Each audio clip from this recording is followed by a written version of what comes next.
कहानी शीर्षक धर्मपुर का गुप्त षड्यंत्र। सम्राट आदित्य। अरुण। मेरा मन सुबह से व्याकुल है। क्या धर्मपुर राज्य में सब कुशल है? मंत्री अरुण। महाराज, प्रजा सुखी और राज्य शांत है, फिर भी आपकी बेचैनी चिंताजनक है। सम्राट आदित्य। कुछ ठीक नहीं लग रहा अरुण।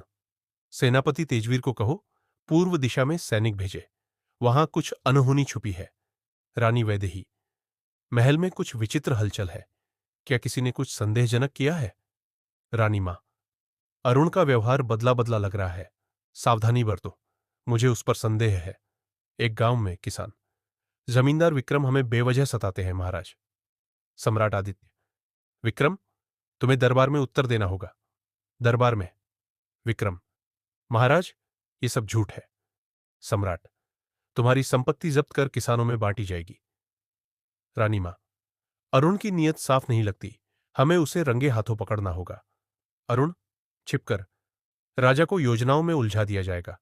मैं महल के सैनिकों को खरीद चुका हूं। गुप्तचर। महाराज, अरुण ही साजिश करता है, उसने कई सैनिकों को अपने पक्ष में किया है। सम्राट। अरुण, तुमने विश्वासघात किया। सैनिकों, इसे बंदी बनाओ। अरुण। मुझे क्षमा कर दीजिए महाराज। सम्राट। तुम्हें राज्य से निष्कासित किया जाता है, यह सजा राज्य के लिए एक चेतावनी है। कुछ दिन बाद। सम्राट आदित्य। मेरी शक्ति कमजोर हो रही है, मेरी दिव्य दृष्टि लुप्त हो रही है। रानी वैदेही। क्या कोई जादू किया गया है? सेनापति तेजवीर। पश्चिम गांव में डाकुओं ने हमला किया है। सम्राट।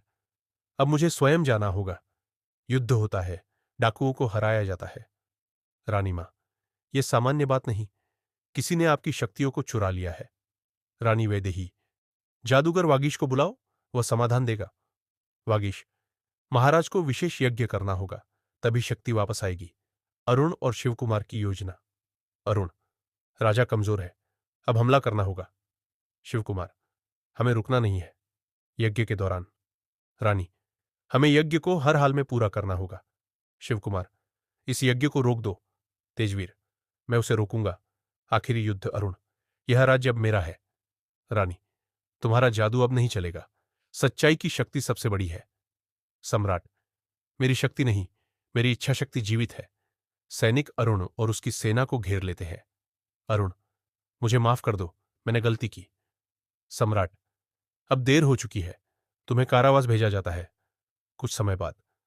तेजवीर। दक्षिण गांव में एक नया विद्रोह उठ रहा है, नेता का नाम है नंदकेश। रानी। उसे रोकना होगा। सम्राट जनता से बात करता है। सम्राट। यह राज्य आपका है, नंदकेश जैसे लोग सिर्फ आपके डर का फायदा उठाते हैं। जनता राजा का साथ देती है। नंदकेश, अब तुम्हें कोई नहीं बचा सकता। सम्राट। डर को हराना ही सच्ची जीत है। नंदकेश गिरफ्तार होता है। अंतिम दृश्य। रानी। अब हमें शक्ति नहीं, बुद्धि और जनता का साथ चाहिए। सम्राट। यह सत्य की जीत है। अब धर्मपुर में न्याय, शांति और एकता का राज होगा।